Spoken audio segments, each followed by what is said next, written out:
जोहार सनम नेलिया को इन देवदास सोरेन और दा हुल न्यूज़ पे जामे तबना हुल न्यूज़ रे सनम को सगुन दाराम अब बोन बड़ाया संताली मीडियम ते अबोरेन बई तको बाबू तको माध्यमिक परीक्षा को एमदा और नेस को एम लेदा अडी मौज को रेजाल का आदो ओना रेजाल गे दिहिन बोन अंजोमा मानोतान बाबूनाथ टुडू गोंके मेनाया secretary Santal teachers association West Bengal नुई ठेन खन हा बोन अंजोमा मानोतान सेक्रेटरी गोंके मा ताहले एहब ताबन में और सगुन दाराम दा हुल न्यूज़ रे सगुन दाराम एहब ताबन में टॉप 10 जहां को हाँ को रेजाल का दो का स्कूल खुना तीन गन नंबर को नाम कदा मा ओना उछन ताबन में जोहार के सनाम को गे हुल न्यूज नेलिए को अंजमी को सनाम को गे इन पास्टा कोन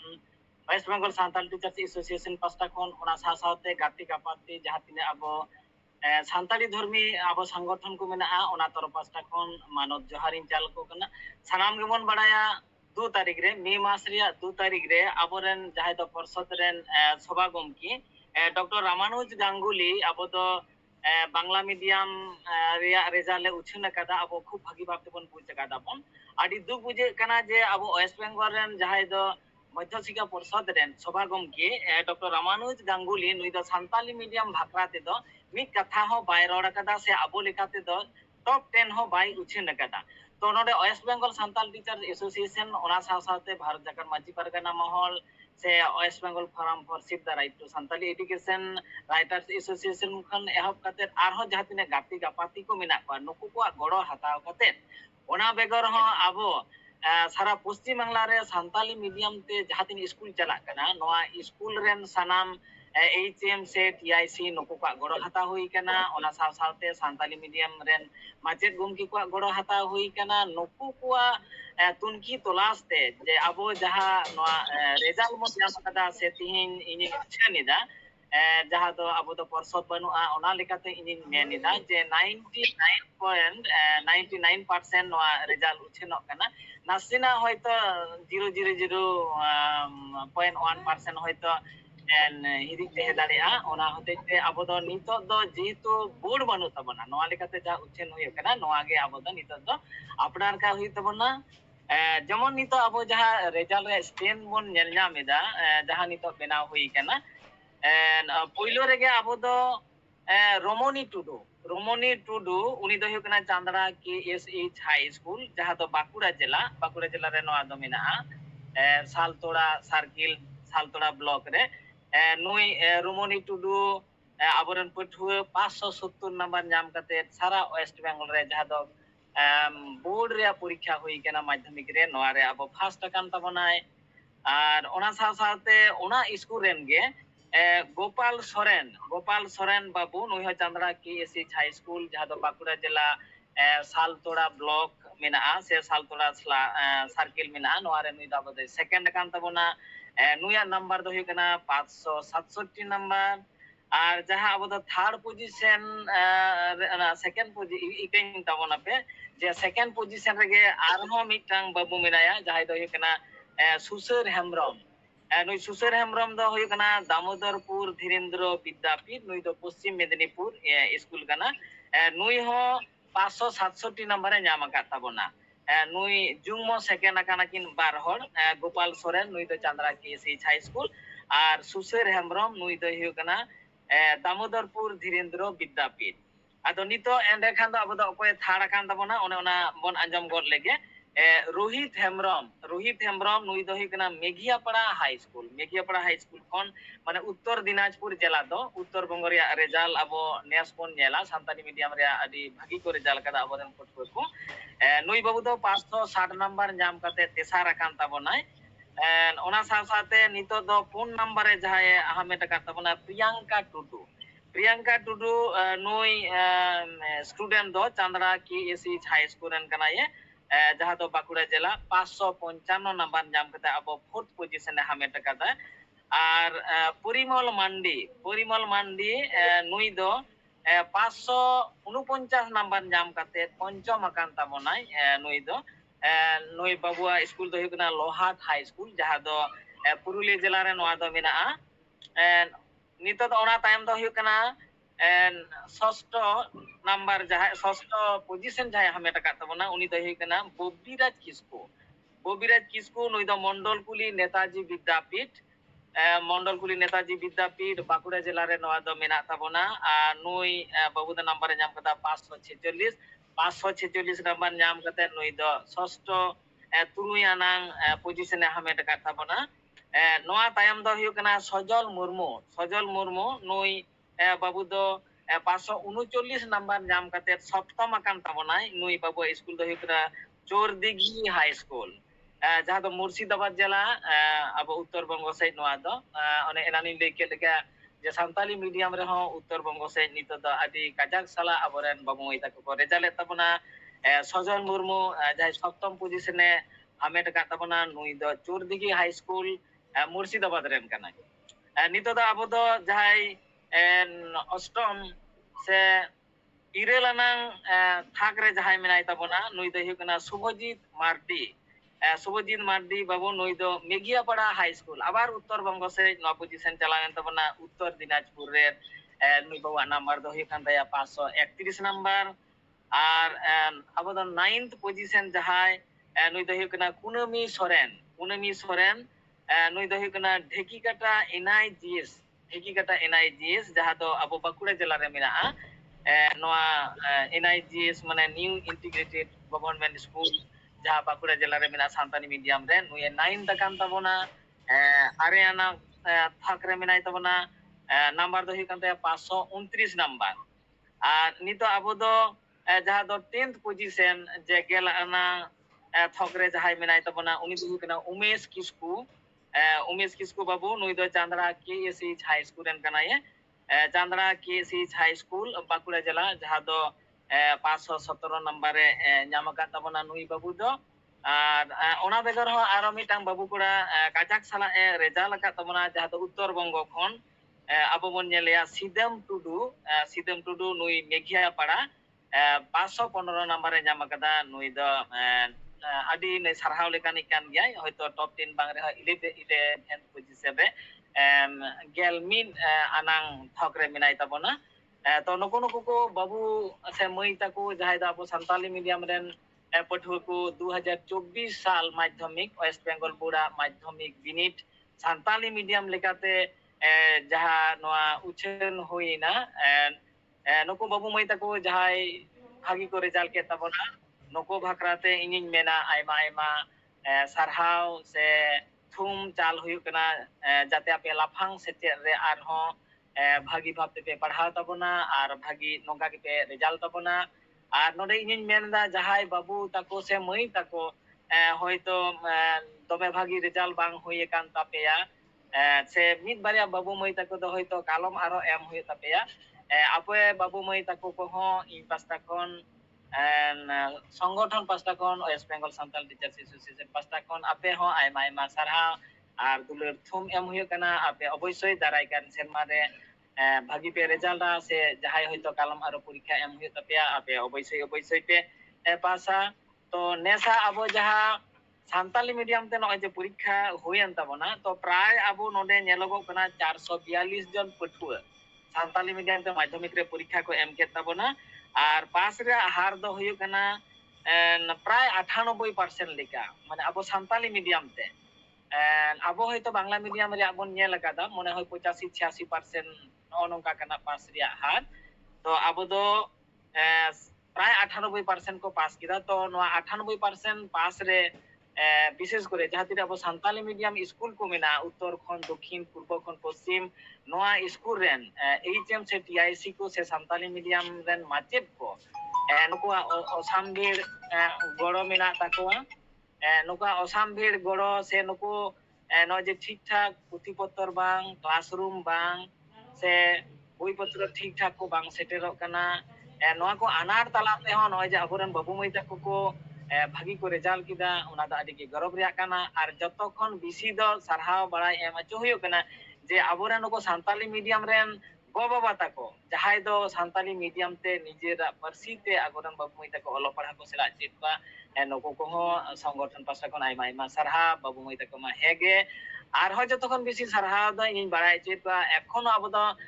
नोआ सान्ताली मीडियम क्लास लागिते पुरोटा गे प्राइमरी रेहो और हाई स्कूल रेहो जे वॉलंटियर्स मास्टर को मिना कता तो ভলেন্টিয়ার মাস্টার को जहां दो 2012-13 साल खन गे प्राइमरी रहो मेना कोआ से हाई स्कूल रहो मेना कोआ जतो जिला रेगे जहां जहां जिला करे संताली मीडियम चालू करना ना करे उनको मेना कोआ नुको जदी असामभीर गड़ो जदी बांग तहे कोआ प्राइमरी स्कूल रहो किबा हाई स्कूल रहो से नय जे न्यू इंटीग्रेटेड गवर्नमेंट स्कूल करे जे भलेंटियर मास्टर जहां दो मेना को ताबना नुको को असामभीर गड़ो होते तिगे नितो आबो नोआ रिजल्ट बन नेल नामेदा आर्मी हर से आर्मी गाताक रन हर नुको एकदम के सरहाव हुई कना जहां आबो बन नेल कदा 2016 साल खन गे स्पेशल कोचिंग जहां दो जे माचेत सेमले राइटर्स एसोसिएशन पारगाना महल से आर हो फोरम को गाती गापाती गाता को मेना को नुको को गड़ोते जहां जे लेतार गे नय स्पेशल कोचिंग हुई कना नय स्पेशल कोचिंग रे जे जहां संगठन को गड़ो को मेना को से आबरन सान्ताली मीडियम रेन माचेत को गड़ो को मेना को আর ওনা সাথে দিশম হর যাতে স্পেশাল কোচিং লাগিতে উনুন উনুন খরচা নয় যে বাবু তাকো মই তাকো যাহাই তো ক্লাস 10 রেন আর 12 রেন যাহাই পরীক্ষা কো এম কিতা নকো ওন্ডে আবাসিক ভাবতে দহ কাতে নয় যে 10-15 দিন রে স্পেশাল কোচিং নরে যে উনুন উনুন খরচা লাখ লাখ টাকা খরচা যাহা তো নওনা যে বড় দিশম হর কো এমদা মাঝি বাবা পারগানা বাবা কো ওনা সাথে আবরন বুদ্ধিজীবী কো আর ওনারেন সিলেট লেন को सान्ताली मीडियम रे माचेत को से बांग्ला मीडियम से एटा मीडियम रे माचेत को सिलेट ना उनको हो स्पेशल कोचिंग रे गड़ो को एम कदा आ नोआ रे वॉलंटियर्स माचेत को ना स्पेशल कोचिंग रे गड़ो को एम कदा नको को West Bengal Santal teachers association पास्टा कोन आइमा आइमा सरहाइन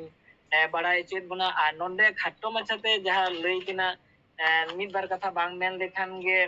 बांग कना जहां तो अबो नोंडे बन नेलेदा विशेष करे नोंडे नई जहां दो पठुए रमणी टुडू जहां नई पठुए दो हुई कना नोआ सालतोड़ा ब्लॉक रेगे जादवपुर आतोरेन ताले नई रमणी टुडू नेस 2014 माध्यमिक साल रे 570 नाम कते वेस्ट बेंगल रे नई हाईएस्ट एन तबना आ नोडे नासिना बन दिसया जेमन आरहो नोडे मिटांग बिटी नेलेमा कना से मई प्रियंका टुडू अच्छा नुई हो जादवपुर एन कना नुई टॉप 10 रे फोर्थ पोजीशन हताव किदा ओना हतेते जादवपुर आतोरिया जहां दो हुई कना सालतोड़ा ब्लॉक गोगड़ा अंचल कना गोगड़ा पीड़ कना नोंडे नुकिन मई तकिन आइमा आइमा सरहा बड़ाई तो कना आबार मिटांग गौरव रे जिनिस जहां दो हुई कना गत बছর 2023 रे जहां वेस्ट बेंगल फर्स्ट लेनाय 614 नंबर नाम काते उनी दो हुई कना लखिंदर टुडू नुई बाबू हो जादवपुर आतोरेन कनाय 2023 साल रे नुई वेस्ट बेंगल रे 614 नंबर नाम काते टॉप 10 कनाय तो नितो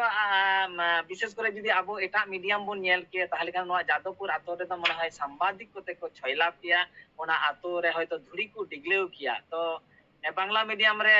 नोनका पोजीशन ते होनो अनार तला ते हो नय जे आबोरन बाबू मई तको को पास किदा नोआ गे आबो तो गौरव रे कान ताबना आ नको आबो लेताड़ गे आबो नको हो आबो गौरव एमा कोआ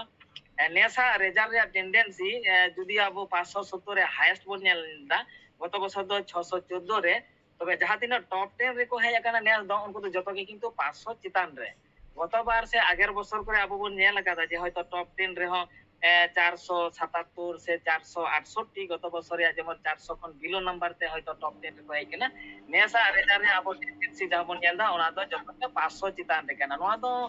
मने हुई कना फर्स्ट डिवीजन किंबा मार्क से नंबर को आबरन बाबू मई तको लाफांग सेट के चला कना नोआ रे के मिटांग स्ट्रेंथ नेलो कना तो नोआ होते पठुआ को से गार्जियंस को सनम को गे West Bengal Santal teachers association पास्टा का आइमा आइमा सरहा अब नोडे पुरुलिया जिला रे जहां दो मोड़े गोटी स्कूल तहे कना नोआ मोड़े गोटी स्कूल रे आदि भागी रिजल्ट कादा को ओडे हो जेमन विशेष करे अब बन नेल कादा नोडे 95 टी गिदरे को एमलेदा पुरुलिया जिला रे ओना मध्ये 54 टी गिदरे को पास कादा को खूब आदि भागी भाब को पास कादा ओडे हो नोडे मोड़े गोटे स्कूल अब सान्ताली मीडियम चला कना और किछु किछु स्कूल जेमन अब नितो बन नेला जेमन नितो जहां नोडे नितो रिजल्ट उछन होइना जे नोडे दो 33 टी स्कूल रे मिटांग स्ट्रेंथ और अनेक स्कूल गे ᱟᱵᱚ ᱮᱰ ᱟᱠᱟᱱᱟ ᱠᱚ ᱦᱚᱭᱛᱚ ᱚᱱᱮ ᱥᱠᱩᱞ ᱨᱮᱡᱤᱥᱴᱨᱮᱥᱚᱱ ᱵᱟᱝᱛᱮ ᱦᱚᱭᱛᱚ ᱮᱴᱟᱜ ᱥᱟᱱᱛᱟᱞᱤ ᱢᱤᱰᱤয়াᱢ ᱥᱠᱩᱞ ᱥᱟᱛᱮ ᱩᱱᱠᱩ ᱫᱚ ᱨᱮᱡᱤᱥᱴᱨᱮᱥᱚᱱ ᱠᱟᱛᱮ ᱯᱚᱨᱤᱠᱷᱟ ᱠᱚ ᱮᱢ ᱠᱟᱫᱟ ᱛᱚ ᱱᱚᱰᱮ ᱡᱟᱦᱟᱸ ᱧᱮᱞᱚᱜ ᱠᱟᱱᱟ 99.99% ᱡᱟᱦᱟᱸ ᱱᱤᱛᱚᱜ রেজাল্ট উচ্ছেদ হইনা ᱚᱱᱟ ᱫᱚ তুলকি তলাশ কাতে গিয়ে আর বিশেষ করে উত্তর বঙ্গ করে যাহা কো স্কুল নিতো তো আয়মা স্কুল গে মেনা যেমন মেঘিয়াড়া স্কুল নডে খুব ভাগি কো রেজাল্ট কাট তাবনা মেঘিয়াড়া স্কুল করে আবো যদি ওটা রেজাল্ট বন নেলা তাহলে খান দ যেমন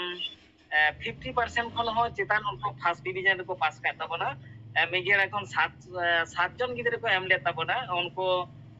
ফার্স্ট ডিভিজন রে মিতাম রে পিয়া মনে গটে গিদরে সাতটি গিদরের মধ্যে মনে গটে গিদরে ফার্স্ট ডিভিজন কো পাস কাট তাবনা খুব ভাগি রেজাল্ট উত্তরবঙ্গ সে যাহা আবো নডে ñelogo kana আর বিশেষ করে চান্দড়া স্কুল দ মেনগে হইয়া চান্দড়া স্কুল দ বরাবর গে নোয়া রেজাল্ট কো দহ কাদা যাহা দ 2018 সাল খান গে নোয়া রেজাল্ট চালাক kana যে টপ 10 রে দ পনিয়া মড়ে গটে নঙ্কা ñel kana তুরুই গটে ধাবি হ নেসো নডে আবো চান্দড়া স্কুল ñelogo kana যে 29 টি গিদরে নডে পরীক্ষা কো এম কাদা যত কো পাস কাদা কো 11 টি গিদরে গে নডে ফার্স্ট ডিভিজন তে কো পাস কাদা কো আর 500 চিতান রে নডে পুনিয়া গিদরে কো ñam কাদা কো আদি গরব বুজুক kana নেসো না স্ট্রেন কো বুঝাই দহ কাদা বরাবর গে স্ট্রেন বুঝাই দহ কাদা কো আদো স্পেশাল ভাবতে নয় নুকো চান্দড়া স্কুল রেন মাচেট কো পঠুয়া কো সে গার্জিয়ানস কো সে গাতি কাপাতি কো যাহাই কো নডে জড়িত মেনা কো ভলেন্টিয়ার্স কো সে সরকারি মাচেট পেরা টিচার কো সানাম কো গে নুকুয়া যা অসাম্বর যাহা বুজুক kana গড় মেনা নোয়া গড় দ নডে দ জাসিমা গে জির তেহনা নোয়া আশা মেনা আবো সংগঠন পাস্তা কোন সে মাচেট সঙ্গে পাস্তা কোন আর ওনা বেগর হ যাহা তিনা সাঁওতালি মিডিয়াম স্কুল কো মেনা অন্ডেন কো মাচেট কো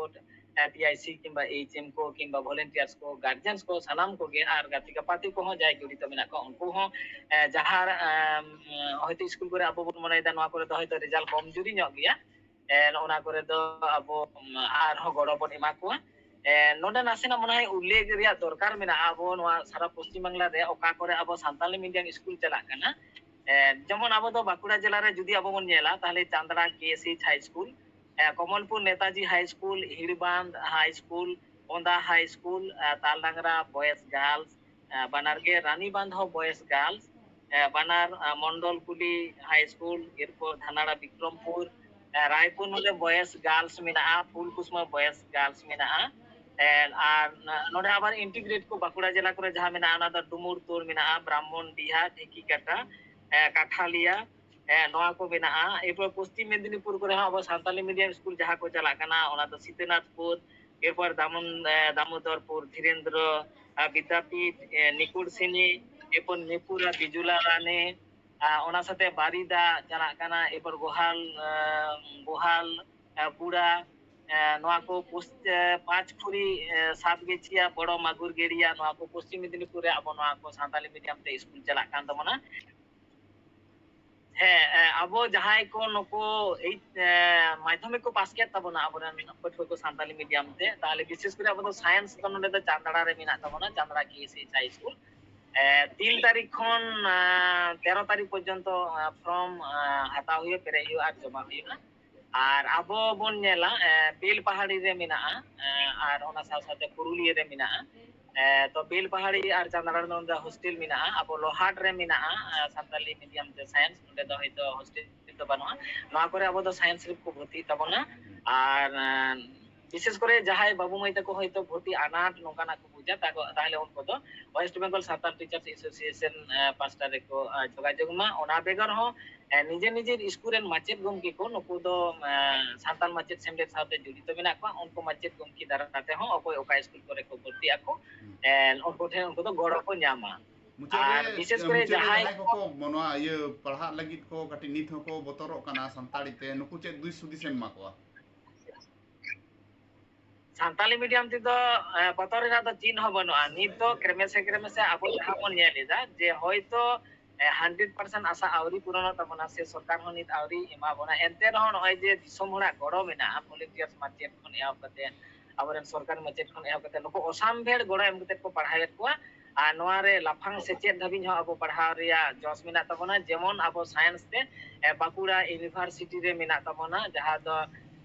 नोंडे आबो कॉलेज को पास आउट एन तबना नित यूनिवर्सिटी रे को भर्ती कान तबना साइंस रे हो और अब साधु रामचंद मुर्मू झाड़ग्राम रे साधु रामचंद मुर्मू यूनिवर्सिटी पुरोटाई सानताली मीडियम और मेदिनीपुर अब ईश्वरचंद जहाँ दो विद्यासागर यूनिवर्सिटी नोआ हो अब सानताली मीडियम लाफांग सेचेन यूनिवर्सिटी रे चला कान तबना